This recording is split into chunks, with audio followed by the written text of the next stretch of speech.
Do you have advice for young people? Take on some responsibility. Do something for other people.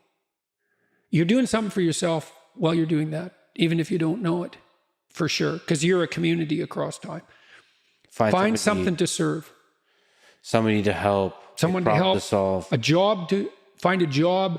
Do your best with the customers. Don't be above your job. You're going to get an entry-level job when you're a kid. Well, what else would you want? You want to be the boss? What do you know? You don't know anything.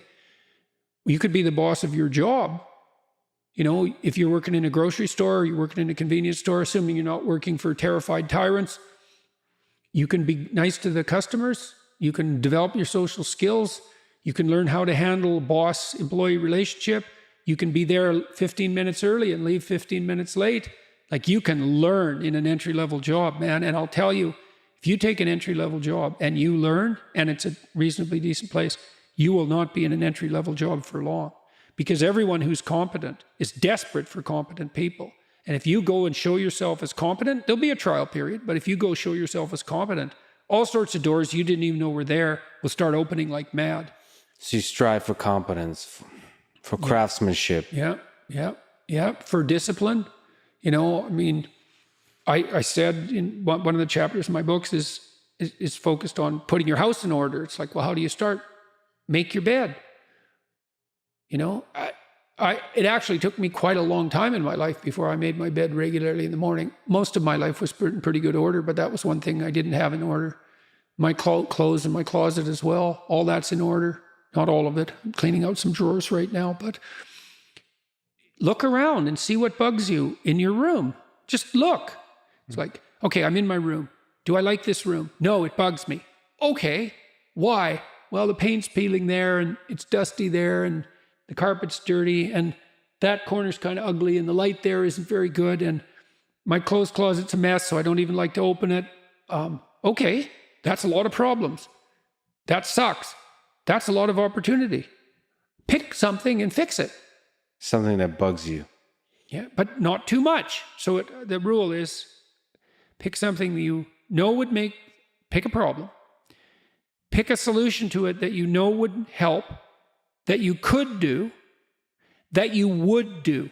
So you have to negotiate with yourself. It's like, well, I won't clean up this room. How do you know? I've been in here for 10 years and I've never cleaned it up. It's like, well, obviously that's too big a dragon for you. Would you clean one drawer? Find out. And so imagine now you want to be happy when you open that drawer and you think, well, that's stupid. It's like, is it?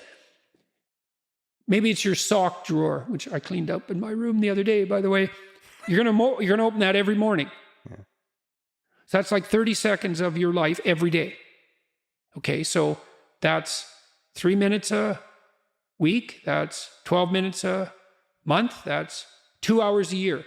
So maybe your life is made out of, you got 16 hours a day. So you got 200 5-minute chunks, and they repeat. A lot of them repeat. Mm-hmm. So if you get every one of those right, they're trivial, right? Who cares what my sock drawer looks like? It's there. Fair enough, man, but that's your life. The things you repeat every day. The mundane things. Think, I could get all those mundane things right. That's the game rules. It's like, now all the mundane is in place. Now you can play, because all the mundane's in place. And this is actually true. So with children, imagine you want your children to play. Well, play is very fragile neurologically. Any competing motivation or emotion will suppress play. So everything has to be in order. Everything has to be a walled garden before the children will play. That's a good way of thinking about it. So you put everything in order and you think, oh my God, now I'm tyrannized by this order. It's like, no, you aren't, not if it's voluntary. And then the order is the precondition for the freedom.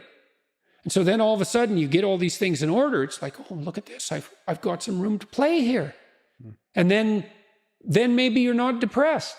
Now, it's often not that simple, you know. It's not that simple. Try putting your room in order, perfect order.